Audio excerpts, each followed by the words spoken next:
اعوذ باللہ من الشیطان الرجیم بسم اللہ الرحمن الرحیم الحمدللہ رب العالمین الصلاۃ والسلام علی حبیبنا و طبیب نفوسنا و مولانا ابی القاسم المصطفیٰ محمد صلی اللہ علیہ وآلہ وسلم و اہل بیتہ الطیبین الطاہرین المعصومین واللعنۃ الدائمۃ الابدیۃ علی اعدائہم ملعونین من یوم عداوتہم الی قیام یوم الدین. اما بعد، ایام فاطمیہ کے حوالے سے ایک بہت ہی اہم موضوع جو تقریباً تمام مجالس اور دینی محافل میں بیان کیا جاتا ہے وہ حضرت زہرا سلام اللہ علیہا کا خطبہ ہے. یہ خطبہ ہمارے مذہب کے ایک مفاخر میں سے ہے اور مذہب تشیع کی حقانیت کی ادلہ میں سے ایک خطبہ ہے. اگرچہ فاطمہ زہرا سلام اللہ علیہا کی ذات اقدس سے بہت کم حدیثیں ہم تک پہنچی ہیں، بہت چھوٹا سا ایک مجموعہ آیا ہے، لیکن حضرت زہرا کا جو خطبہ ہے وہ بہرحال ان حدیثوں میں سے سب سے پہلے جو ہماری کتابوں میں یہ آیا ہے وہ اہل سنت کی کتابوں میں یہ خطبہ آیا ہے، اور اس کے بعد جو ہے وہ ہمارے شیعہ علماء نے بھی اس کو تذکرہ کیا ہے. تو میں ابھی ساری تفصیلات اس خطبہ کی سند کے بارے میں بیان کروں گا. حضرت فاطمہ زہرا سلام اللہ علیہا کا جو مشہور خطبہ ہے جس کا نام جو خطبہ فدقیہ کے نام سے پکارا جاتا ہے، یہ خطبہ سب سے پہلے اہل تسنن کے اہل سنت کے ایک عالم دین تھے بغداد کے، ابن ابی تیفور بھی ان کو بولا جاتا ہے اور ابن ابی طاہر بھی بغدادی ان کو کہا جاتا ہے. ابن ابی طاہر بغدادی کی ولادت ہے 204 ہجری میں حضرت امام رضا علیہ السلام کی شہادت کے 1 سال بعد، اور ان کی جو وفات ہے ابن ابی طاہر، اور زیادہ معروف ابن ابی تیفور ان کو بولا جاتا ہے، ان کی وفات ہوئی 280 ہجری میں. تو انہوں نے 11 جلدوں میں ایک کتاب لکھی، یعنی بلاغات العرب کے نام سے انہوں نے ایک کتاب لکھی جس میں عرب کے جو فصیح و بلیغ لوگ تھے ان کے خطبے، ان کے کلام، ان کے اشعار انہوں نے جمع کیے. ابن ابی تیفور بغدادی حضرت امام حسن عسکری علیہ السلام کے ہم عصر تھے ان کے زمانے میں. تو اس نے 4تھی جلد میں جو عرب کی جو مشہور عورتیں تھیں ان کے خطبات، ان کی تالیفات، ان کا جو کلام ہے، جو مثلا فصیح اور بلیغ عورتیں تھیں اسلام سے پہلے بھی اور اسلام کے بعد بھی، ان بیویوں کے جو کلام کو انہوں نے جمع کیا، اور وہ کتاب تقریباً ضائع ہو گئی ہے. صرف اس کی جو ہے نا ایک 3ری جلد، 4تھی جلد جو حضرت یہ جو عورتوں کی بلاغت کے بارے میں ہے، اور اس کے علاوہ جو ہے وہ اس کی ایک 7ویں جلد ہے جو اس وقت جو ہے نا وہ برٹش میوزیم کے اندر وہاں لندن میں ہے. لیکن جو 4تھی جلد ہے جس میں بلاغات النساء کے حوالے سے جو عورتوں کی فصیح اور بلیغ خطبات اور تقریریں اور اس قسم کے تھے کلمات تھے جو اسلام سے پہلے تھیں یا اسلام کے بعد تھیں، ان کا تذکرہ جو ہے اس کتاب کے اندر اس نے کیا. تو وہ کتاب جو ہے نا وہ باقی رہ گئی ہے. باقی جو اس کی جلدیں تھیں وہ تقریباً جو ہے نا وہ ضائع ہو گئیں، یعنی گویا وہ بعد میں جو ہے نا وہ تلف ہو گئی. تو اس کتاب کے اندر سب سے پہلے یعنی اس شخص نے ابن ابی تیفور بغدادی متوفہ 280 ہجری نے یہ حضرت زہرا کے خطبے کو انہوں نے اپنی کتاب میں نقل کیا. میں اس کا در تعارف بیان کر دوں تھوڑا سا. ابن ابی تیفور بغدادی اتفاقاً میرے پاس تھی وہ کتاب، گھر میں تھی، بلاغات النساء کے نام سے. تو میں آتے ہوئے چونکہ وہ نہیں لا سکا، تو یہاں پر بھی یہاں کراچی میں بھی باہر ممکن ہے دستیاب نہ ہو نہ ملے. تو اس میں انہوں نے جو وہاں تقسیم بندی کی ہے، تو پہلا اس کا باب ہے اس کتاب کا خطبات حضرت عائشہ، بی بی عائشہ ہیں، ان کے خطبات پر مشتمل ہے پہلا باب. دوسرا باب حضرت زہرا کے خطبات کے بارے میں ہے. تیسرا باب حضرت زینب کے خطبات کے بارے میں ہے. اور چوتھا باب جو ہے وہ حضرت ام کلثوم کے خطبہ کے بارے میں ہے. اور 5واں باب جناب حفصہ جو پیغمبر اکرم کی زوجہ تھیں، تو انہوں نے اپنے والد کے مرثیے میں اپنے والد جناب عمر جب فوت ہوئے تو ان کے بارے میں جو انہوں نے خطبہ دیا، تو تو وہ 5ویں باب کے اندر ہے۔ پھر اس کے بعد مختلف عورتوں کے خطبات ہیں جو انہوں نے اپنی کتاب کے اندر ذکر کیے ہیں۔ تو پہلا جو حصہ ہے، پہلا جو باب ہے، اس میں جناب بی بی عائشہ کے انہوں نے 16 کلمات یا 16 تقریباً ان میں سے تقریباً 6-7 تو خطبات ہیں اور باقی جو ہے وہ 16 کلمات ہیں، مجموعاً جو 16 جو ان کے کلمات جو بی بی عائشہ کے انہوں نے نقل کیے ہیں، جن میں سے 5 جو خطبے ہیں، 4 خطبے ہیں وہ اپنے والد ابو بکر کی فضیلت کے بارے میں انہوں نے جناب بی بی عائشہ نے بیان کیے اور وہ خطبات اس نے اپنی کتاب کے اندر جو ہے وہ نقل کیے ہیں۔ یہ پہلا باب جو ہے وہ زوجہ رسول جناب بی بی عائشہ کے خطبات کے بارے میں ہے۔ تو اس میں 4 خطبے جو ہے جناب ابو بکر کی فضیلت اور جو ان کے بارے میں۔ پہلا خطبہ یہ ہے کہ انہوں نے سنا کہ کچھ لوگ جو ہے جناب ابو بکر کی برائی کر رہے ہیں، کچھ ملامت کر رہے ہیں، تو انہوں نے ان کو بلایا اور اس میں مفصل جو ہے نا آدھا گھنٹے کی تقریر کی، جس میں اپنے باپ کے فضائل اور ان کو بیان کیا، میرا باپ یہ تھا، میرے باپ نے یہ قربانیاں کی، اسلام کی خدمت یہ کی۔ تو وہ خطبہ ہے، پہلا خطبہ جو ہے وہ جناب ابو بکر کی فضیلت کے بارے میں ہے۔ اس کے بعد جو ہے وہ اس کتاب کے اندر جو میں ابھی آپ کو ذرا تفصیل سے بیان کروں کہ پہلا خطبہ جو ہے وہ جناب ابو بکر کی فضیلت کے بارے میں، دوسرا خطبہ جو ہے وہ جب جناب ابو بکر کی وفات ہوئی تو ان کی قبر کے اوپر کھڑے ہو کر جو ہے وہ جناب بی بی عائشہ نے وہ خطبہ دیا، تو وہ خطبہ جو ہے نا دوسرا خطبہ ہے۔ تیسرا خطبہ ایک دن جب اپنے والد کی یاد آئی تو ان کے غم میں خطبہ بیان کیا، اور چوتھا، 5واں، 6واں، 9واں، 10واں اور 14واں خطبہ یہ جنگ جمل سے متعلق ہے۔ جنگ جمل میں لوگوں کو انہوں نے جناب مولا علی کے خلاف جو لڑائی کرنے کے بارے میں تشویق کر دی تھی، اور وہ جنگ جمل میں جو انہوں نے تقریریں کی، تو یہ تقریباً 6 خطبے جنگ جمل سے متعلق ہیں کہ جو لوگوں کو مولا علی کے ساتھ جنگ کرنے کے لیے بہت انہوں نے وہاں پر کوشش کی، تو اس کے بارے میں ہے۔ اور 12واں خطبہ جو ہے وہ حضرت ابو بکر کی ایک دن عیادت کے لیے آئیں، تو وہاں پر جو ہے نا وہ جب بیمار تھے تو ان کی عیادت کے لیے گئیں، تو وہاں پر جو ہے نا یہ کہ کچھ کلام کیا، تو وہ خطبہ جو ہے ابن ابی تیفور بغدادی نے اس کو نقل کیا ہے اپنی کتاب میں۔ یہ پہلا باب ہے جس میں جناب بی بی عائشہ کے مجموعاً یعنی تقریباً 10 خطبات ہیں، 3-4 ویسے متفرقہ باتیں ہیں۔ تو ایک ان میں سے خطبہ یہ ہے کہ جب ان کی وفات کا ٹائم آیا تو وہ رو رہی تھیں، پریشان تھیں، تو کسی نے کہا کہ یا ام المومنین، آپ تو ام المومنین ہیں، پیغمبر کی زوجہ ہیں، آپ تو جاتے مریں گی تو آپ سیدھی جنت میں چلے جائیں گے، آپ تو پیغمبر کے پاس جا رہے ہیں، آپ کو کیا پریشانی ہے؟ تو انہوں نے یہ کہا کہ ان یوم الجمل معترض فی حلقی لیتنی مت قبلہ وکنت نسیا منسیا، فقط میں جو ہے وہ پریشان ہوں جمل کی وجہ سے، یوم الجمل جو ہے میرے گلے میں ہڈی کی طرح پھنسا ہوا ہے کہ وہ اس کی وجہ سے میں کبھی نجات نہیں پا سکتی، کہ کاش کہ میں جمل سے پہلے مر گئی ہوتی اور میرا کوئی نام و نشان نہ ہوتا۔ تو یہ جملات جو ہیں جناب بی بی عائشہ کے جو پہلا جو باب ہے وہ بی بی عائشہ کے 16 خطبات کے بارے میں اس نے ابن ابی تیفور بغدادی نے اپنی کتاب میں یہ بیان کی۔ سب سے پہلا جو قدیمی جو ماخذ ہے خطبہ حضرت زہرا کے بارے میں وہ بلاغات النساء ہے۔ جی، تو ہم عرض کر رہے تھے کہ تیسرا خطبہ حضرت نے جو انصار کی عورتیں تشریف لائیں اور آپ کی عیادت کے لیے آئیں، تو اس وقت حضرت نے فرمایا جانو ان کے سامنے بیان کیا۔ یہ 3 خطبے ابن ابی تیفور بغدادی نے جو سب سے پہلی جو قدیم جو کتاب ہے جس کے اندر یہ خطبے جو ہے وہ نقل ہوئے ہیں، ان کا میں تذکرہ آپ کی خدمت میں بیان کر رہا تھا۔ اور تیسرا باب ہے جس میں حضرت زینب سلام اللہ علیہ کا وہ خطبہ جو کوفے میں حضرت امام حسین علیہ السلام کی شہادت کے بعد حضرت امیر المومنین کے لہجے میں حضرت زینب نے جو ہمارے ممبروں کے اوپر بھی بیان کیا جاتا ہے، وہ خطبہ اسی کتاب کے اندر ہے، بلاغات النساء کے اندر ہے۔ اور چوتھے باب میں حضرت ام کلثوم سلام اللہ علیہ کا خطبہ ہے جو آپ نے کوفے کے عورتوں کو خطاب کرتے ہوئے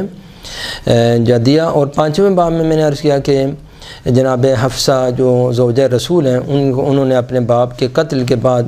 جناب عمر کے فضائل بیان کرتے ہوئے، خلیفہ دوم کے فضائل بیان کرتے ہوئے انہوں نے یہ خطبہ دیا۔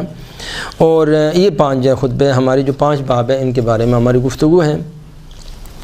اب یہ جو خطبہ ہے تو اس کے بارے میں سب سے پہلے اہل سنت کے ایک عالم دین ہیں حاکم نیشا پوری، جو 405 ہجری میں ان کا انتقال ہوا۔ حاکم نیشا پوری نے ایک کتاب لکھی المدخل الی کتاب اکلیل، تو اس کتاب کے اندر جو ہے وہ ایک شخص سے انہوں نے نقل کیا عبدالعزیز بن عبد الملک سے، اس میں اسماعیل بن محمد صفار نحوی سے، اس نے محاملی سے، اور اس نے ابو العیناء بصری سے، کہ ابو العیناء بصری کہتا ہے کہ میں اور جاحظ بصری نے مل کر یہ خطبہ بنایا تھا، اور بعد میں جو ہے نا یہ خطبہ جو ہے نا وہ مشہور ہو گیا کہ یہ لوگوں نے اس کو حضرت زہرا کا خطبہ بنا لیا، وہ مان لیا، اور اس طرح سے ایک جھوٹ جو ہے نا میں نے بنایا تھا، میں اور جاحظ نے۔ ابو العیناء بصری جو ہے وہ 282 ہجری میں بصرے کے اندر فوت ہوا، اور ابن ابی تیفور بغدادی جو ہم نے آپ کی خدمت میں بیان کیا اس کی وفات ہے 280 ہجری میں، یعنی ایک ہی زمانے کے اندر تھا، ہم عصر تھے۔ اور جاحظ بصری اس کا انتقال ہوا 255 ہجری میں۔ جاحظ ایک اہل سنت کا ایک بہت بڑا عالم دین تھا،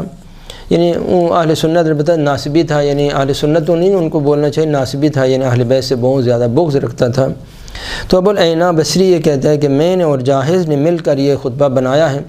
اور بعد میں لوگوں کو رٹا دیا ہم نے، تو لوگوں نے اس کو اٹھا لیا، ویلے حضرت زہرا کا خطبہ نہیں ہے بلکہ یہ میرا اپنا من گھڑت خطبہ ہے۔ تو یہ بات سب سے پہلے حاکم نیشا پوری نے اپنی کتاب میں المدخل کے اندر اس کو بیان کیا، اور پھر جو ہے اس بات کو چونکہ اہل سنت کو تو یہ بات بڑی پسند آئی کہ جہاں پر بھی کہیں پر جو اہل بیت کے فضائل ہوں یا اہل بیت کا کوئی ذکر ہو، اور کوئی اگر وہ کوئی دور سے بھی کہیں پر یا نعوذ باللہ کو اس کے بارے میں اعتراض کر دے یا کوئی ایسی فضول بات کر دے تو فوراً اس کو پکڑ لیتے ہیں، اور ان لوگوں کے لیے تو ایک بڑی پسندیدہ بات ہو گئی کہ یہ خطبہ جعلی ہے اور ابو العیناء نے بنایا ہے، اور یہ کوئی اہل بیت کا خطبہ نہیں ہے، نہ حضرت زہرا نے اس قسم کی کوئی کلام کیا ہے۔ تو اس کو انہوں نے پھر ہر جو بھی اہل سنت کی آپ کتاب دیکھیں گے تو اس کے اندر یہ ہوگا کہ یہ خطبہ جعلی ہے، اور کسی قسم کا اس کا کوئی جو ہے نا اسلام سے کوئی تعلق نہیں ہے۔ اب وہ جو آپ مطالب سارے بیان کرتے ہیں وہ تو اس صورت میں ہوں گے کہ جب وہ خطبہ خود حضرت زہرا سلام اللہ علیہا کا ہوں۔ اب جب ایک شخص مدعی ہے کہ میں نے خطبہ بنایا اور میں نے جعلی، میں نے خود یہ فضول باتیں جو میں نے جوڑ توڑ کر کے، اور پھر ابو بکر کی مذمت بھی میں نے کی ہے، اور یہ جعلی خطبہ میں نے بنایا ہے، تو پھر اس صورت میں پھر کیا ہو جائے گا؟ وہ خطبہ اہل سنت کو یہ بات جو ہے بہت پسند آئی، تو انہوں نے پھر اس کو اٹھا لیا، لہذا وہ تو فوراً ایک ہی جملے کے ذریعے سے رد کر دیتے ہیں کہ یہ خطبہ ہے ہی جعلی خطبہ ہے، لہذا جو ہے نا اس کا کوئی اسلام سے کوئی تعلق نہیں ہے، نہ یہ حضرت ابو بکر کی مذمت اس سے ثابت ہوتی ہے، نہ حضرت زہرا کا کوئی مطالبہ ثابت ہوتا ہے۔ وہ تو اس خیال سے اپنے آپ کو خوش کر لیتے ہیں، اور یہ جو مسئلہ جو وہ اپنے آپ کو ایک ہی دم رد کر دیتے ہیں۔ لیکن بات یہ ہے کہ ابو العیناء کا یہ ادعا جو اس نے ادعا کیا ہے، آیا اس کی کس قدر حقیقت کیا ہے، اور آیا ابو العیناء بصری اتنی لیاقت رکھتا تھا علمی طور پر کہ وہ اس قسم کا فصیح و بلیغ جو انشاءاللہ تعالیٰ ہم اس کے مسائل بیان کریں گے، اتنا فصیح و بلیغ کہ جو عرب کے بلغاء جس کے اوپر حیران ہیں، عرب کے فصیح و بلیغ جس کے اوپر حیران ہیں، ایسا خطبہ ہے ابو العیناء جیسا آدمی بنا سکتا ہے، یا ابو العیناء کا باپ دادا بھی اس کو بنا سکتے ہیں؟ یہ بھی باتیں انشاءاللہ تعالیٰ ہم ساری باتیں اسی پروگرام میں یا اس کے بعد والے پروگرام میں بیان کریں گے۔ کیا ہے اس کے اندر یہ طاقت ہے، اتنی فصاحت و بلاغت ہے اس کے اندر کہ وہ اس قسم کا اتنا فصیح و بلیغ اور اتنا عمیق خطبہ بنائے کہ میں نے ایک مقالہ لکھا، یہ اس میں تو میں نے سند کے بارے میں گفتگو کی اس مجلے کے اندر، لیکن ایک مقالہ میں نے لکھا جو خطبہ حضرت زہرا میں صرف وہ جو صرف یعنی 6 حضرت فاطمہ زہرا جو استدلال کا جو حصہ ہے، اس استدلال کے بارے میں جو میں نے تحقیق کی اور استدلال کے بارے میں جو میں نے دقت کی، تو جہاں پر حضرت زہرا سلام اللہ علیہا نے وہاں پر یہ کہ 3 آیتیں اور 2 حدیثیں اور ایک اپنی طرف سے دلیل حضرت نے بیان کی اپنی ارث و میراث کے بارے میں۔ تو میں نے صرف اس حصے کا میں نے خود جب مقالہ لکھا جس کا نام رکھا میں نے معجزہ استدلال، کہ واقعاً وہ جو حصہ ہے حضرت زہرا کے خطبے کے اندر، وہ یعنی ایسا استدلال سوائے معصوم اور حجت خدا کے کوئی کر ہی نہیں سکتا ہے۔ یعنی اس کا میں مقالہ لکھا اور وہ الحمدللہ ہندوستان کے اندر، جب پورے ہندوستان میں میرا مقالہ جب وہ اول نمبر پر آیا، اور وہ یعنی میں نے وہاں پر یہ صرف میں پورے خطبے کی بات نہیں کی، میں نے صرف اور صرف اس حصے کا جہاں پر استدلالی حصہ ہے کہ میری میراث ہے اور میں اس پیغمبر اکرم کی وارث ہوں، 3 آیتیں بی بی دو عالم نے وہاں پر بولی، تو میں نے یہ یعنی تحمل حیران ہو جاتا ہے بشر کہ حضرت نے 3 آیتیں کیوں انتخاب کی، پھر اس کے بعد 2 روایتیں حضرت نے کیوں انتخاب کی، اور ایک جو ہے نا اپنی طرف سے استدلال جو حضرت نے وہاں پر بیان کیا، یعنی عقل حیران ہے۔ اس لیے میں نے وہاں اس کو بولا کہ یہ ہے معجزہ استدلال، یعنی ایسا استدلال سوائے حجت خدا کے کر ہی کوئی نہیں سکتا، کسی کی طاقت بھی نہیں ہے۔ جاہز اور جاہز کے باپ بھی جو ہے وہ مل جائیں، اور ابو العینہ جیسے خبیث سارے اندھے مل جائیں، ابو العینہ اندھا تھا، بصرے کا اندھا تھا، تو وہ جو ہے نا اگر وہ مل جائیں اور اس کے ہزاروں بھی ایسے لوگ مل جائیں تو وہ ان کی عقل میں یہ آنے والی باتیں نہیں، جو صرف پورے وہ خطبے کی بات نہیں، میں نے صرف وہ جو صرف 6 جو وہاں پر استدلال ہے نا حضرت نے، جو اپنی ارث و میراث کے لیے حضرت نے استدلال کیے، 3 آیتیں 2 حدیثیں اور ایک جو ہے وہ حضرت نے اپنی طرف سے دلیل دی، تو وہ حصہ میں پڑھ کے حیران ہو گیا کہ یا فاطمہ زہرا آپ نے کیا کمال کر دیا، کیا آپ نے جو ہے نا استدلال کی جو انتہا کر دی کہ کوئی بشر اس استدلال کو رد نہیں کر سکتا ہے۔ تو بہرحال وہ انشاءاللہ گفتگو بعد میں ہوگی۔ تو سب سے پہلے جو ہے وہ میں نے عرض کیا کہ یہ ابو العینہ بصری ایک بصرے کا رہنے والا ایک شخص تھا، جس کی وفات 280 ہجری میں 282 ہجری میں اس کی وفات ہوئی۔ تو اس نے یہ اس بات کا ادعا کیا کہ میں نے یہ خطبہ بنایا ہے، اور پھر یہ اہل سنت نے اس کو پکڑ لیا۔ اب وہ ہر کتاب میں مثلاً ابن ابی عساکر نے اپنی کتاب میں یہ لکھا ہے کہ یہ بالکل جعلی خطبہ ہے، یاقوت حموی نے اپنی کتاب میں لکھا ہے کہ یہ جعلی خطبہ ہے، ابن منظور افریقی نے اپنی کتاب میں لکھا ہے کہ یہ جعلی خطبہ ہے، وہ ابن منظور دمشقی نے مختصر تاریخ دمشق میں، ذہبی نے سیر و اعلام میں، اور اس قسم کے وہ ابن حجر اسقلانی نے لسان المیزان میں اس بات کو یہ بیان کیا کہ وہی جو حاکم نیشار پوری نے ایک جھوٹ وہ اب کہاں سے وہ جھوٹ آیا، اس کا مدعی وہ ابو العینہ ہے کہ میں نے یہ خطبہ بنایا، میں اور جاہد نے مل کر یہ خطبہ بنایا ہے۔ تو یہ جھوٹ پھر ان ساری کتابوں میں جتنی بھی وہ کتابیں اہل سنت کی اس میں وہ ڈال کے تو بس خوش ہو جاتے ہیں کہ بس جی یہ تو خطبہ ہے ہی جعلی ہے، لہذا پھر اس سے نہ کوئی استدلال ہے نہ کوئی دلیل ہے وہ۔ تو میں نے پھر اس خطبے کے بارے میں جو آپ کی خدمت میں باتیں بیان کرنی ہیں وہ یہ کہ خطبے کا جو حصہ ہے اس کے بارے میں یعنی 3 قسم کے کلام ہیں جو میں نے یہاں پر آپ کی خدمت میں بیان کروں گا۔ فاطمہ زہرا سلام اللہ علیہ کا جو خطبہ مبارکہ ہے اس کو 3 طرح سے علماء نے نقل کیا ہے۔ کچھ علماء ہیں جنہوں نے خطبے کا 1 یا 2 جملے اپنی کتابوں میں نقل کیے ہیں، تو ایک حصہ ان علماء کا کلام ہے جو اس خطبے کے بہرحال 1 یا 2 جملات انہوں نے اپنے استدلال کے اندر بیان کیے ہیں۔ تو سب سے پہلے جو قدیم ترین کتاب جس میں حضرت زہرا کے خطبے کا تذکرہ ہے، البتہ وہاں پر نام تو نہیں، لیکن اس نے سب سے پہلے خلیل نحوی نے اپنی کتاب العین میں لفظ لمہ جو لفظ لمہ جو حضرت خطبہ کے فخرجت فی لمۃ من حفدتها ونساء قومها، یہ جملے ہیں حضرت زہرا کے خطبے میں، فخرجت فی لمۃ من حفدتها ونساء قومها۔ تو لفظ لمہ کا جو معنی انہوں نے وہاں پر العین میں جناب خلیل نے سب سے پہلے یہ لفظ لمہ کا بیان کرتے وقت یہی جملے کے جو حضرت فاطمہ زہرا کے جو خطبے کا جو پہلا جملہ ہے وہ جناب خلیل نے اپنی کتاب میں نقل کیا۔ تو سب سے جو قدیمی ترین مدرک ہے اس خطبے کا، البتہ وہاں پر یہ نہیں کہا، یہی کہا کہ حضرت زہرا جو ہے وہ فی لمۃ من نساء، لفظ لمہ چونکہ اس خطبے کے اندر آیا تو انہوں نے اس کے استدلال کے لیے یہی حضرت زہرا کا یہ کلام جو ہے وہ وہاں پر پیش کیا ہے۔ جناب خلیل نحوی کا جو انتقال ہوا وہ حضرت امام جعفر صادق علیہ السلام کے صحابی تھے۔ امام جعفر صادق علیہ السلام کی شہادت ہوئی 148 ہجری میں، اور جناب خلیل جو ہے وہ بصرے کے تھے، خلیل نحوی جو بڑے مشہور اور مقدس ترین جو عالم دین اگر کہا جائے جس کو، یعنی واقعاً جو تاریخ اسلام کے جو مقدس ترین علماء تھے ان میں سے جناب خلیل نحوی تھے۔ خلیل نحوی کے بارے میں، انتقال کے بارے میں 3 قول ہیں۔ ایک قول یہ ہے کہ جناب خلیل نحوی 165 ہجری میں فوت ہوئے، 160، 165 اور 170، یہ 3 قول ہیں ان کی وفات کے بارے میں۔ یا تو حضرت امام جعفر صادق کے 12 سال بعد یا 22 سال بعد جب ان کا انتقال ہوا، تو یہ یعنی آپ کے ڈائریکٹ شاگردوں میں سے تھے حضرت امام جعفر صادق کے۔ تو انہوں نے کتاب العین جو ان کی لغت کی کتاب ہے، تو اس میں لفظ لمہ کا جو انہوں نے وہ حوالہ دیا ہے، تو یہ حضرت زہرا کے خطبے کا وہ انہوں نے یہ چھوٹا سا ایک کلمہ جو نقل کیا ہے۔ سب سے جو قدیمی ترین مدرک ہے وہ جناب خلیل کی کتاب العین ہے۔ البتہ پورا خطبہ نہیں نا، انہوں نے کہا کہ حضرت خطبہ دیا، بس یہ جملہ جو ہے نا فخرجت فی لمۃ من حفدتها ونساء قومها، انہوں نے اس کو وہاں پر نقل کیا۔ پھر اس کے بعد وہ جو قدیمی ترین کتاب جو میں نے آپ کی خدمت میں بیان کی وہ ابن ابی تیفور بغدادی کی ہے، کہ جس میں انہوں نے وہ 250 ہجری میں ان کا انتقال ہوا، 280 ہجری میں ان کا انتقال ہوا۔ ان سے بھی جو پہلے ابن قتیبہ بغدادی، ایک بغداد کے عالم دین تھے ابن قتیبہ اہل سنت کے، تو وہ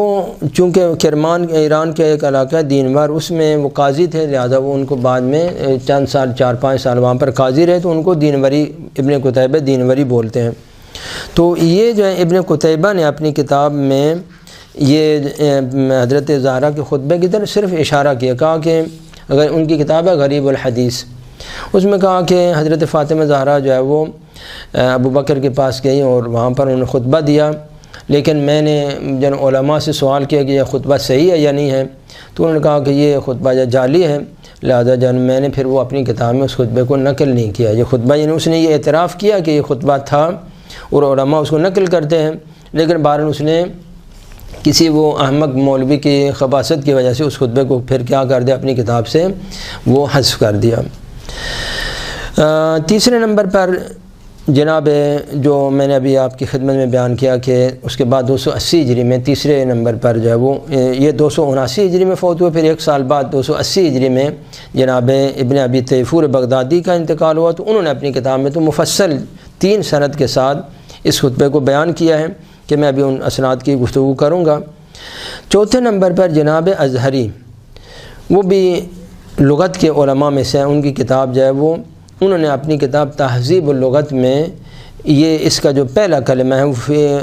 یعنی وہاں پر لمہ کے معنی کو بیان کرتے ہوئے یہ اس جملے خطبے کے جو پہلے کلمات ہیں انہوں نے اپنی کتاب کے اندر جوہری کا انتقال ہوا 370 ہجری میں، وہ بھی متقدم ترین علماء میں سے ہیں، انہوں نے اس کو بیان کیا ہے 370 ہجری میں۔ وہ بھی یہی جملہ جو انا خرجت فاطمۃ فی لمۃ من نساء قومها تتودع ذیلها الی ابی بکر فعاتبتہ، یہ جملہ انہوں نے اپنی کتاب کے اندر یہ لکھا ہے کہ یہ خواتین زہرا جب وہ خلیفہ ابو بکر کے پاس گئیں اور اس کے ساتھ عتاب کیا اور غصے کے ساتھ یہ بات کی، پھر آگے یہ خطبے کا کوئی تذکرہ انہوں نے نہیں کیا، تو یہ ایک لفظ لمہ کا تذکرہ کرتے ہوئے ازہری نے اپنی کتاب کے اندر یہ خطبہ کا تھوڑا سا حصہ بیان کیا۔ پھر ان کے بعد زمخشری ہیں جو اہل سنت کے بزرگ ترین علماء ہیں، وہ 538 ہجری میں فوت ہوئے، انہوں نے الحقائق فی غریب الحدیث والاثر میں، پھر ان کے بعد ابن جوزی نے جن کے وفات ہے 597 ہجری میں، انہوں نے غریب الحدیث میں، پھر اس کے بعد جب وہ مبارک ابن محمد ابن عسیر نے 606 ہجری میں النہایہ فی غریب الحدیث میں، اور اس کے بعد ابن منظور افریقی نے 711 ہجری میں لفظ لمہ کا معنی بیان کرتے ہوئے یہ کلمہ جو ہے حضرت زہرا کے خطبے کا وہ بیان کیا ہے کہ یہ ایک لفظ لمہ ان کو جو کسی اور جگہ میں نہیں ملا، اگر کسی حدیث میں ہوتا تو وہ کبھی بھی حضرت زہرا کے خطبے کا وہ یہ ٹکڑا بیان نہ کرتے، لیکن چونکہ لمہ کا لفظ ان کو کسی قدیم کلام میں نہیں ملا، لہذا انہوں نے پھر مجبوراً یہ حضرت زہرا کا وہ جو کلمہ ہے فخرجت فی لمۃ من نساء قومها، تو وہ جو ہے نا اس لفظ لمہ کا معنی جو بلا مجبوری تھی حضرت زہرا کا یہاں پر کلام، اب کسی معتبر آدمی کا کلام نقل کرنا اپنی طرف سے تو کوئی بات نہیں بنانا ہوتی ہے نا، تو لغت کی کتابیں پھر ان کو دلیل مدرک ان کے پاس ہونا چاہیے، تو یہ ایک مجبوری تھی کہ انہیں تھوڑا سا اشارہ، باقی یہ نہیں کہا کہ حضرت نے خطبہ دیا فقط یہ جو اس جوہری کے یہ کلام میں ہے فعاتبتہ، یعنی بی بی دو عالم نے ابو بکر کی سرزنش کی، اس کی ملامت کی، عتاب کیا، اس کے اوپر ملامت کی، بس اتنا تک ہے کہ اب آگے کیا ہوا ان کے خطبہ دیا اس کا انہوں نے پھر وہ جان بوجھ کے حذف کر دیتے۔ البتہ چونکہ یہ کتابیں تو لغت کی کتابیں تھیں، ان کا بہرحال اس بات سے متعلق ہی نہیں ہے کہ وہ پورا خطبہ ایک لفظ کا معنی بیان کرنے، کہ پورا خطبہ بیان کرنا ان کا مقصد ہی نہیں تھا، جو ان کا مطلب تھا انہوں نے وہ جو ان سے مربوط تھا انہوں نے وہ حصہ وہاں سے لیا۔ تو سب سے پہلے جس خطبے کو جس بزرگ عالم نے اہل سنت کی کتابوں میں نقل کیا وہ جناب ابن ابی تیفور بغدادی ہیں، جن کی وفات میں نے عرض کیا کہ 280 ہجری میں حضرت امام حسن عسکری علیہ السلام اور حضرت امام محمد تقی علیہ السلام کے ہم عصر تھے، اور انہی کے زمانے میں حضرت امام رضا علیہ السلام کی وفات ہوئی ہے 203 ہجری میں، اور ان کی ولادت ہوئی ہے 204 ہجری میں۔ تو انہی کے زمانے میں یعنی حضرت امام محمد تقی علیہ السلام، امام علی النقی، امام حسن عسکری علیہ السلام، ان 4 اماموں کے ہم عصر تھے۔ انہوں نے بغداد کے اندر یہ کتاب لکھی، تو اس کی جو عبارت ہے میں آپ کی خدمت میں وہ بیان کرتا ہوں، جو اس کی سند ہے۔ تو یہ ہے جو میں نے پھر ان کے بعد ابن درید کی ایک مشہور کتاب ہے جمہرۃ اللغہ، اس کے اندر بھی انہوں نے وہاں پر جب بہتم کا معنی جو بیان کرنے کے لیے کہ بہتم کا کلمہ جو ہے یہ کہاں پر استعمال ہوا ہے، بہتم کا جو کلمہ آیا، تو ابن درید بصری ان کی وفات ہے 321 ہجری میں۔ یہ بھی متقدم ترین علماء میں سے، حتیٰ ہمارے جو شیخ طوسی ہیں مرحوم کلینی ہیں ان سے بھی متقدم علماء میں سے ہیں۔ تو ابن درید بصری نے بہتم کا کلمہ جو ہے نا یہ کہاں پر عربی زبان میں استعمال ہوا ہے، تو وہ بھی بہتم کا کلمہ جو ہے نا چونکہ حضرت زہرا کے خطبے میں آیا تھا، لہذا ابن درید بصری نے جمہرۃ اللغت میں یہ کلمہ بہتم کا معنی بیان کرتے ہوئے یہ کہا کہ فاطمہ زہرا کے خطبے میں یہ استعمال ہوا ہے۔ تو یہ اس بنا پر اس کو بھی ایک یعنی اگر وہ کہیں پر کسی اور کے کلام میں آتا تو وہ تو حضرت زہرا کا تو نام ہی نہ لیتے، لیکن اللہ تعالیٰ نے بہر اس قسم کے جناب وہ مجبوری تھی کہ اس کو بیان کرنے کے لفظ بہتم کا معنی بیان کرنے کے لیے اس نے اس کلمہ کو جو ہے نا اپنی کتاب کے اندر بیان کیا۔ ابن درید بصری سے پہلے ایک عبد الرحمن ابن عیسیٰ حمدانی ہیں، ان کی کتاب الفاظ الکتابیہ۔ تو الفاظ الکتابیہ میں انہوں نے جو ہے وہ حزنہ کا معنی بیان کرنے کے لیے حزنہ یعنی اسے دامن میں پروان چڑھانے سے حزنہ بولتے ہیں، تو حزنہ کا معنی بیان کرتے ہوئے کہ لفظ حزنہ کیا ہوتا ہے، تو یہ حضرت زہرا کے خطبے کا یہ جملہ جو وَأَنْتُمْ حَزَنَ، وہاں پر یہ بیان کیا کہ حضرت زہرا نے یہ جملہ کہ وَأَنْتُمْ حَزَنَةُ الْإِسْلَامِ وَأَعْزَادُ الْمِلَّةِ، کہ تم جن اسلام کو پروان چڑھانے والوں، انصار کو حضرت نے خطاب کرتے ہوئے بار انہوں نے وہ اشارہ تو نہیں کیا، حضرت کے خطبے کا یہ جملہ جو ہے کہ جب حضرت نے خطبہ دیا تو ایک قصہ انشاءاللہ سارا تفصیلات ہم بیان کریں گے۔ تو ایک قصہ اس کا یہ ہے کہ آپ انصار کی طرف متوجہ ہوئیں اور کہا کہ اے انصار انتم حزنۃ الاسلام، کہ تم لوگوں نے اسلام کو پروان چڑھایا، اپنے دامن میں اسلام کو پالا بڑھایا ہے، وآزاد الملہ، اور تم ہی ملت اور اسلام کے دست و بازو ہوں۔ تو یہاں پر حزنہ کا معنی بیان کرتے ہوئے اس نے یہ حضرت زہرا کے اس کلمے کو انہوں نے وہاں پر بیان کیا کہ حضرت زہرا کے یہ خطبے کے اندر ہے یہ جملہ۔ تو اس طرح سے بار اللہ تعالیٰ ایسا کرتا ہے کہ چیز چھپ نہ جائے، وہ حقائق جب کسی حوالے سے بہرحال اس کا کوئی نہ کوئی شائبہ ان کی کتابوں کے اندر وہ ہے۔ پھر ان کے بعد جو مرحوم کلینی رحمۃ اللہ علیہ نے ہماری جو کتاب ہے بہت ہی عظیم کتاب ہے اصول کافی، اس میں بہرحال یہ پورا خطبہ تو نہیں ہے لیکن اس میں اصول کافی کے اندر جو ہے حضرت امام جعفر صادق علیہ السلام نے حضرت زہرا کے اس خطبے میں یہ 2 شعر حضرت نے پڑھے،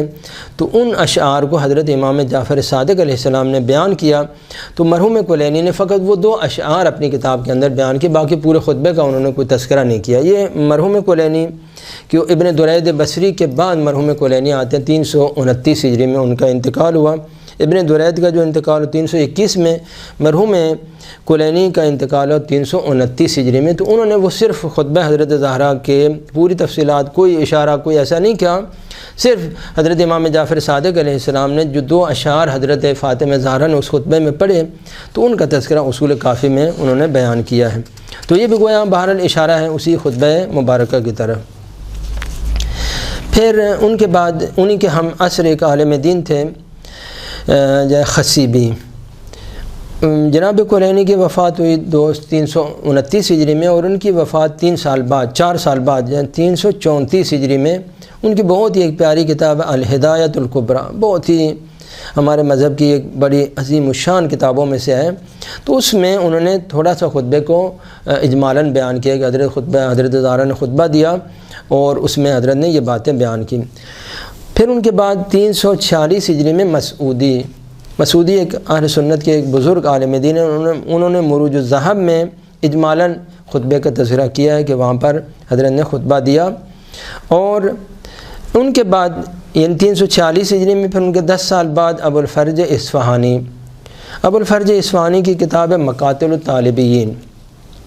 بڑی مشہور کتاب ہے، ہمارے شیعہ بھی اس کو بہت ہی پسند کرتے ہیں، جس میں یعنی شہداء آل ابی طالب، جو حضرت ابو طالب کی اولاد میں سے جو شہید ہوئے،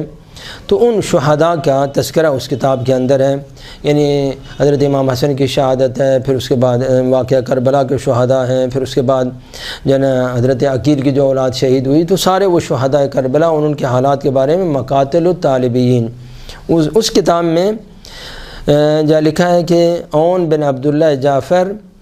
وہ حضرت زینب کے بیٹے تھے۔ حضرت زینب کے بیٹے عبداللہ ابن جعفر کے 2 بیٹے تھے، ایک عبداللہ اور ایک عون۔ حضرت عبداللہ وہ شوہر تھے حضرت زینب کے، اور عون جو ہے وہ شوہر تھے حضرت ام کلثوم کے۔ تو عون ابن علی جو ہے وہ عون ابن عبداللہ ابن جعفر، یہ یعنی جو ہے نا عبداللہ جعفر طیار کے 2 بیٹے تھے، عبداللہ بن جعفر اور عون بن جعفر۔ عون بن جعفر جو ہے وہ حضرت ام کلثوم کے شوہر تھے، اور عبداللہ بن جعفر حضرت زینب کے شوہر تھے۔ تو عون بن عبداللہ بن جعفر کے باب میں یہ نقل کیا کہ عون بن عبداللہ جعفر حضرت زینب کے بیٹے تھے، اور انہوں نے ابن عباس سے حضرت زہرا کے خطبے کو نقل کیا ہے۔ یہ مقاتل الطالبین میں یہ اب خطبہ کلام فی فدق فقال حدثنی عقیلۃ زینب بنت علی، تو اس کی راویہ جو ہے وہ حضرت زینب سلام اللہ علیہا، جن کی زبان مبارک سے جناب عبداللہ ابن عباس نے یہ صرف اشارہ کیا، اس نے خطبہ نقل نہیں کیا، صرف اس بات کا حوالہ دیا ہے کہ عون ابن عبداللہ ابن جعفر نے حضرت اپنی والدہ حضرت زینب سے یہ خطبہ نقل کیا، اور ان کی زبان سے جناب ابن عباس نے خطبہ حضرت زہرا جو کلام فی فدق ہے اس کو نقل کیا ہے۔ تو یہ پھر ان کے بعد ازہری تہذیب و لغت میں اس نے یہ خطبہ جو حضرت یعنی یہاں پر انہوں نے یہ جملہ خطبے کے اندر جو حضرت زہرا کے خطبے کے اندر ایک جملہ ہے وَنَّتَكَ زَعِيمُ الدِّينِ وَخَرَسَ شَقَائِقُ الشَّيْطَانِ، حضرت زہرا کے خطبے میں یہ جملہ استعمال ہوا ہے۔ تو اس میں ازہری نے اپنی کتاب میں، ازہری کی وفات ہوئی 370 ہجری میں، تو اس نے یہ جملہ نقل کیا خرسن زعیم الدین، نطق زعیم الدین، دین کے جب وہ جو رہبر تھے انہوں نے جب گفتگو کی تو شیطان کے جتنے چشم و چراغ تھے وہ سارے کے سارے گل ہو گئے اور خاموش ہو گئے۔ تو یہ جملہ اس نے اپنی کتاب میں نقل کیا۔ تو یہ پہلا حصہ ہے جس میں جن علماء نے تھوڑا سا ایک چھوٹا سا حصہ جو ہے نا اشارہ کیا ہے، صرف ان ابھی جو میں نے آپ کی خدمت میں کتابیں بیان کی اس میں نام نہیں آیا خطبہ آنے کا، صرف ابو الفرج اصفہانی نے یہ کہا ہے کہ جناب ابن عباس نے حضرت زینب سے وہ حضرت زہرا کا خطبہ نقل کیا، کلام فی فدق کو نقل کیا ہے۔ تو اس صرف ایک کتاب میں یہ جو ابھی تک ہم نے کتابیں بیان کی ہیں صرف وہ حزینی نے یہ کہا ہے، اور مروج الذہب میں انہوں نے اجمالاً خطبہ حضرت زہرا کا تذکرہ کیا ہے۔ تو یہ پہلا حصہ۔ اب دوسرے جن علماء نے اپنی کتاب میں تفصیلی طور پر جو خطبے کو بیان کیا ہے وہ ان کے بھی میں کچھ کا نام آپ کی خدمت میں بیان کر دوں۔ سب سے پہلے ابن ابی تیفور بغدادی نے، جن کی وفات ہوئی ہے 280 ہجری میں، انہوں نے اس خطبے کو بیان کیا، ابھی اس کو تفصیل سے بیان کریں گے۔ ان کے بعد ابراہیم بن محمد ثقفی کوفی، جن کی وفات 283 ہجری ہے، انہوں نے کتاب فی فدق کے اندر اس کو بیان کیا۔ تیسرے نمبر پر حسن ابن علی ابن حسن بن عمر بن علی ابن حسین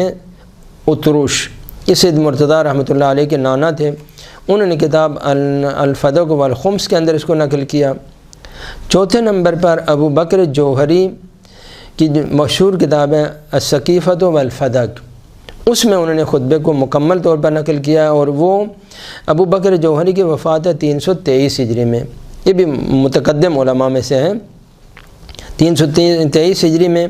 اور ابو بکر جوہری کی جو پوری وہ چیز ہے اس کو ابن ابی الحدید نے اپنی کتاب نہج البلاغہ کے اندر، شرح نہج البلاغہ میں 16ویں جلد میں اس بات کو بیان کیا ہے،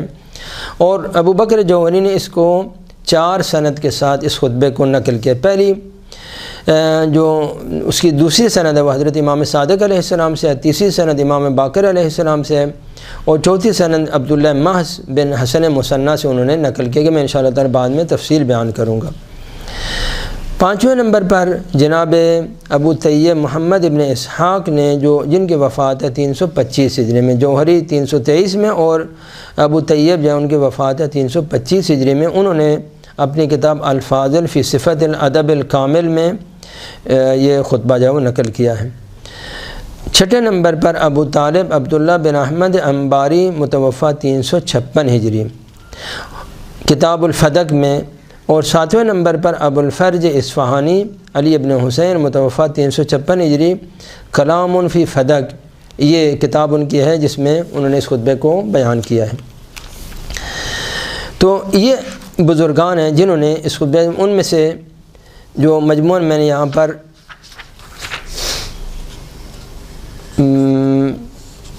24 علماء کا میں نے تذکرہ کیا ہے کہ جنہوں نے ترتیب وار، یعنی پہلی صدی میں، دوسری صدی ہجری میں، تیسری صدی ہجری میں، چوتھی صدی ہجری میں، 5ویں، 6ٹھی اور 7ویں صدی ہجری تک جن علماء نے اس خطبے کو بیان کیا۔ پھر 7ویں کے بعد ہم نے چھوڑ دیا کہ کوئی ضرورت نہیں 7ویں صدی ہجری کے بعد۔ تو یہ علماء، جب 23 علماء کا ہم نے تذکرہ کیا ترتیب وار، جنہوں نے پہلی صدی میں، دوسری صدی، تیسری صدی میں جن لوگوں نے خطبے کو بیان کیا، ان میں 5ویں صدی ہجری میں سید مرتضیٰ رحمۃ اللہ علیہ نے اپنی کتاب الشافی کے اندر اس خطبے کو 4 سند کے ساتھ بیان کیا ہے۔ سید مرتضیٰ رحمۃ اللہ علیہ کی وفات ہے 436 ہجری میں، ان کی کتاب بڑی مشہور کتاب ہے الشافی،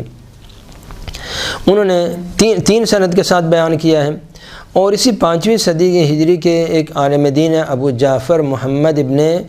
جریر تبری، ابو جعفر محمد ابن جریر تبری، یہ بھی 5ویں صدی ہجری کے علماء میں سے تھے، انہوں نے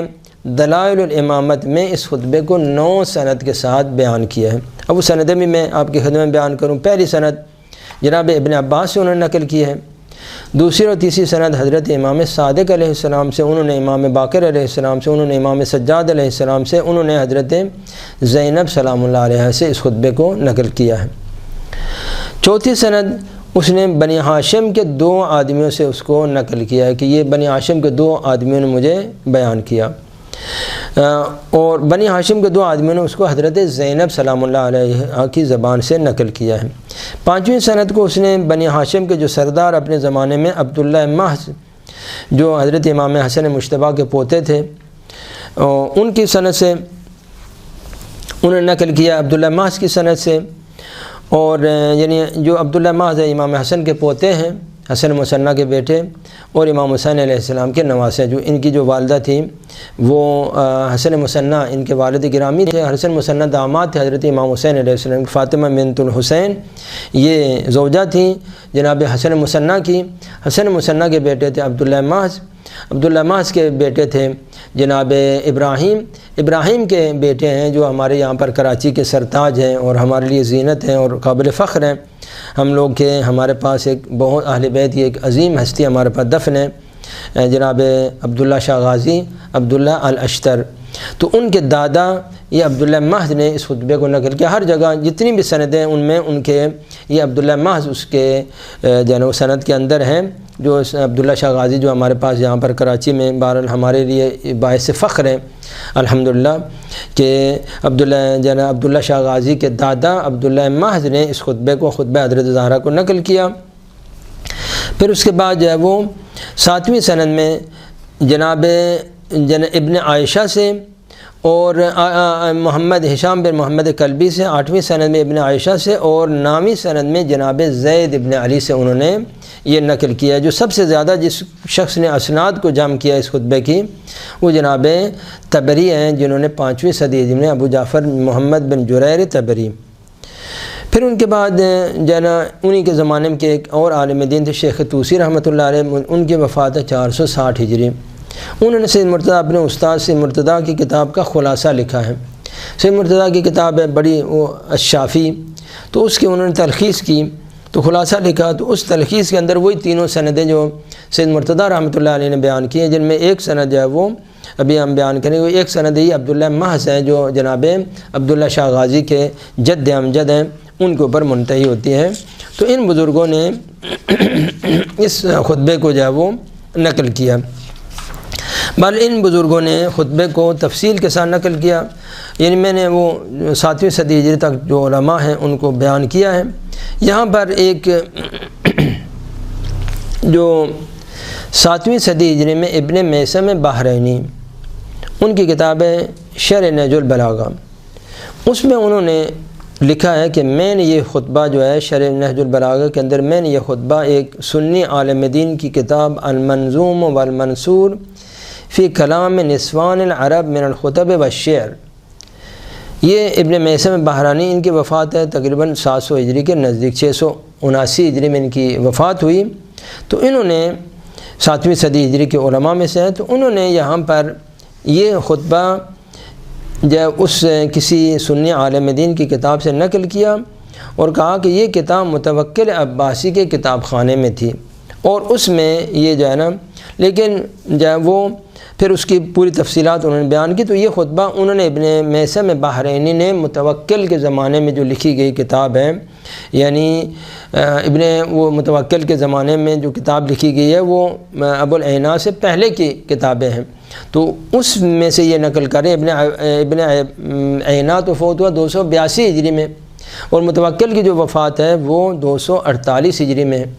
یعنی متوکل جو ہے وہ تقریباً 30-35 سال پہلے ابو العینا سے پہلے فوت ہوا ہے۔ تو ابن میثم بحرینی کہتے ہیں کہ میں نے اس خطبے کو اس کتاب سے نقل کیا جو متوکل کے کتاب خانے کے اندر تھی، یعنی کتاب یقیناً 20-25 سال پہلے لکھی گئی ہوگی جو متوکل کے کتاب خانے میں تھی، ظاہراً میرے خیال ہے تو اس زمانے کی مشہور ترین کتاب ہوگی، تب تو متوکل عباسی کی کتاب خانے میں گئی، ورنہ کوئی عام کتاب ہوتی تو اس کو تو کوئی لینے والا ہی نہیں تھا۔ اور جناب عیسیٰ علی ابن عیسیٰ اربلی، انہوں نے کشف الغمہ کے اندر اسی خطبے کو دو عالموں نے نقل کیا، ایک ابن ابی الحدید نے اسی خطبے کو جب ابو بکر جوہری کی کتاب سے نقل کیا ہے، اور ایک جو ہے علی ابن عیسیٰ اربلی نے کہا کہ میں نے جو نسخہ 322 ہجری میں خود ابو بکر جوہری کے سامنے لکھا گیا، اس کے سامنے پیش کیا گیا، میں نے اس کتاب سے یہ خطبہ نقل کیا۔ دیکھیں اب بات کہاں پہنچ گئی، یعنی اس کی ولادت سے پہلے کی بات ہو گئی۔ ابو العینا تو مر رہا ہے 282 ہجری میں، اور جو علی ابن عیسیٰ اربلی کہتے ہیں کہ میں نے یہ جو ابو بکر جوہری کی کتاب السقیفۃ والفدق جو 322 ہجری میں مؤلف کے سامنے لکھی گئی، اس کے سے اندر میں نے یہ خطبہ نقل کیا ہے، لیکن جو ہے وہ یہاں پر ایک جو اشتباہ علی ابن عیسیٰ اربلی نے کیا، اس کی اسناد کو انہوں نے حذف کر دیا۔ اب اسناد کو حذف کرنے کا نقصان یہ ہوا کہ ہمیں اب پتہ نہیں چل رہا ہے کہ وہ اگر وہ بھی اسناد کو نقل کرتے تو وہاں پر پھر ہمیں پتہ چل جاتا کہ یہ جو دونوں نے سقیفہ جوہری سے یہ کتاب نقل کی ہے، یہ مطلب جو ہے نا نقل کیا ہے، لیکن جو ابن ابی الحدید معتزلی نے سند کو بیان کی، چاروں سندوں کو بیان کیا ہے، لیکن جو ہے وہ علی ابن عیسیٰ اربلی نے اسناد کو حذف کر دیا۔ اس سے یہ اب معلوم نہیں، اگر تو وہ سندیں بیان کر دیتے تو ہمارے لیے یقین ہو جاتا کہ یہ دونوں جو الگ علماء تھے، ان کو آپس میں کوئی تعلق نہیں تھا، کوئی رابطہ نہیں تھا، ان کا نسخہ الگ تھا ان کے پاس، ان کے پاس نسخہ الگ تھا۔ تو ایک کاش کہ وہ سندیں نقل کرتے تو ہمیں پتہ چل جاتا کہ یہ ایک ہی کتاب ہے، ایک کتاب کی حقانیت بھی ہمارے لیے ثابت ہو جاتی۔ لیکن انہوں نے یہ کہا کہ میں نے ایک قدیم نسخے سے بات نقل کی ہے جس میں جب وہ اغلاط بہت تھی، یہ جناب علی ابن عیسیٰ اربلی نے کہا کہ وہ اغلاط اس کے اندر بہت تھی، تو میں نے اس نسخے سے یہ جو خطبہ حضرت زہرا کا خطبہ نقل کیا ہے۔ تو یہ مجموعاً علماء جن بزرگوں نے خطبے کو بہرحال سند کے ساتھ نقل کیا ہے۔ یہیں پر ہم اپنی بات کو تمام کریں گے، پھر انشاءاللہ تعالی جو تفصیلی اسناد ہیں ان کو اگلی جناب نشست میں آپ کی خدمت میں بیان کریں گے۔ والسلام علیکم ورحمۃ اللہ وبرکاتہ۔